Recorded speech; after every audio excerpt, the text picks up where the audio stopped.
Iranian warships entered the Mediterranean Sea after crossing the Suez Canal on Saturday to show Tehran's might to regional countries, the Navy commander said amid simmering tensions with Israel.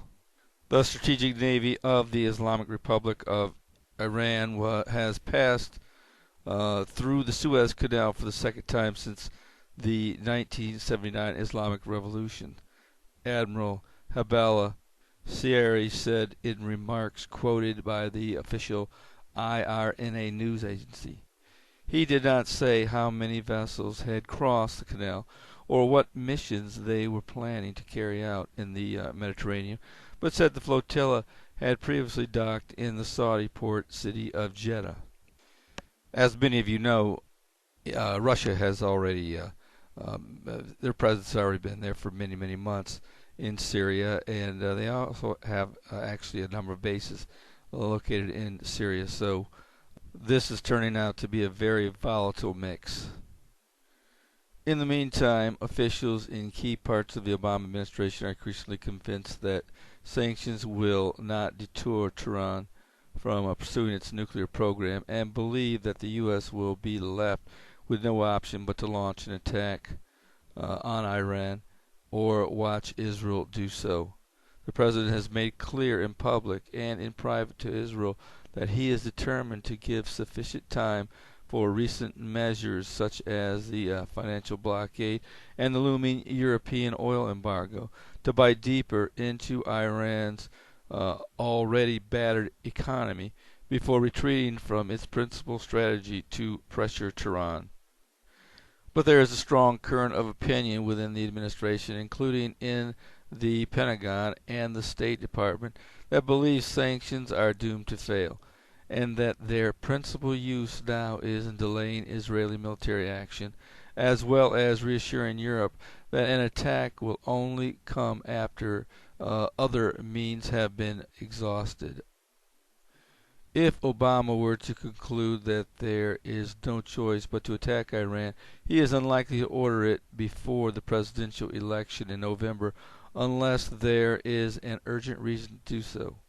The question is whether the Israelis will hold back that long.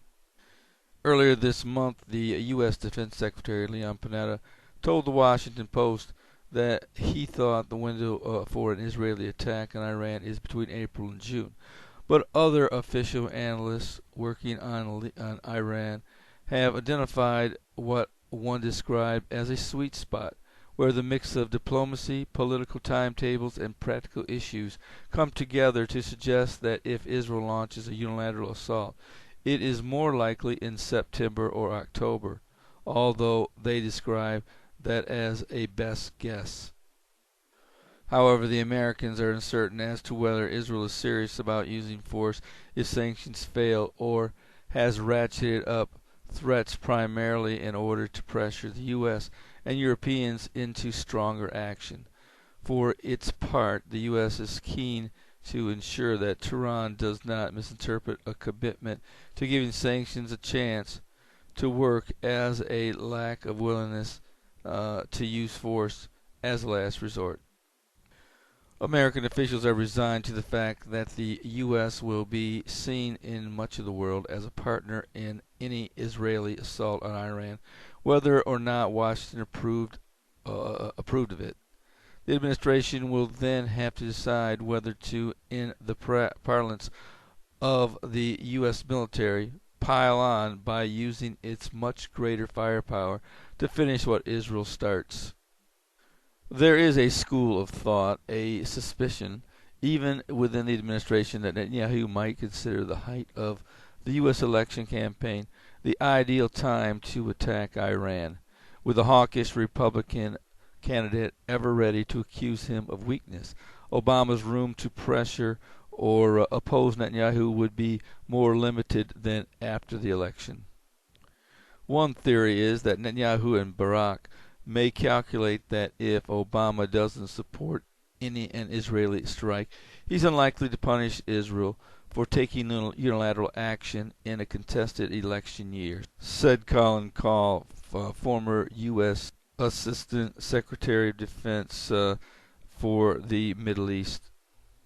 Many in the prophetic world are beginning to believe that with Russia and Syria, and along with Turkey starting to step in line with each other, uh, it looks to be more of a Psalm 83 war on the horizon, followed by a Gog and Magog war in the not so distant future. And that very well could be the case.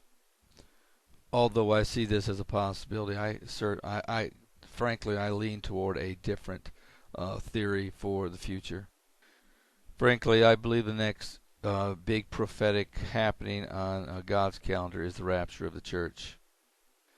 Sometime following after the rapture of the church, I believe the man of sin will come on the scene, and he will bring peace not only to the Middle East but also to the surrounding areas, and will prevent a war that many will believe to be inevitable. This will include calming the situation in all the Middle East Arab Spring areas, including Syria. It will also include a deal that I believe he will make with Iran. And this plan will satisfy Israel and will bring peace to that region. It is very likely that through his deception that he will bring peace also between Israel and the Palestinians, in which a Palestinian state will be created, and likely that Jerusalem will, and sometime down the future, be divided. But at some point during this peace accord, I believe that possibly the Psalm 83 war will commence, and along with that, I believe the war of Gog and Magog will take place. Frankly, I'm of the mind that both of them will probably be simultaneous. This rebellion that will be led by Russia could very likely tip off what Revelation 6:3-8 speaks about, where it says that peace is taken from the earth, and a world war commences in which 1/4 of the world's population is destroyed. During this time, I believe nuclear weapons will be used, and I would assume that this will be the time that Syria will be reduced to rubble, which is stated in Isaiah 17:1. But it will likely start with a rebellion from the Islamic world that will ultimately turn nuclear. Certainly, this is speculation on my part about biblical facts that will take place in the near future. Certainly, there are those that oppose this theory, but believe that the next war on God's calendar is the war of Psalm 83, and that will be the time in which Syria will be destroyed at that time and reduced to a heap of rubble. They believe that Israel will choose to use nuclear weapons against them. And that very well could be the case, although I have a hard time believing that Israel would choose to use nuclear weapons. No one in over 60 years has ever used nuclear weapons, and I would have a hard time believing that Israel, in all the wars that they've had thus far with Hezbollah and others in the area, would choose at this time to use nuclear weapons. I tend to believe that they would only resort to that type of force if an existential threat were on the table, such as an all-out attack that will come between Russia and their allies. But an attack that has been described with the Psalm 83 war, the allies of Lebanon, Syria, Jordan, Egypt, Saudi Arabia, they simply don't have the force, I believe, would call for a nuclear response from Israel. Of course, I'm not discounting the fact that the Psalm 83 war is still not yet future. I just question whether or not it will be a separate war other than from the Gog and Magog war. I have a hard time believing that it will not be simultaneous. Then there's the other side of the coin, and that is that Israel is merely bluffing, and they will allow Iran to become a nuclear power. Many in the intelligence world believe that this probably is more likely than an attack, and I certainly would not rule out this being the case.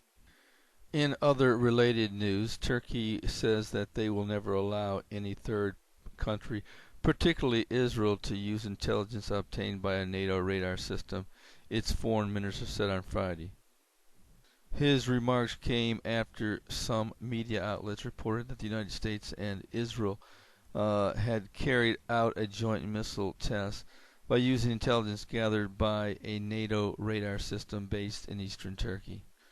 As we know from Scripture in Ezekiel 38, that Turkey will one day align with Russia to come down upon Israel to in an all-out battle in the war of Gog and Magog. Certainly nobody knows the future nor the timing of God, but He has given us many signs and signals as to what the future does hold. And I am of the mind that it will be sooner than later. If you don't know the Lord today, I would encourage you to make that decision for Christ. This is Terry Malone with the Calvary Prophecy Report.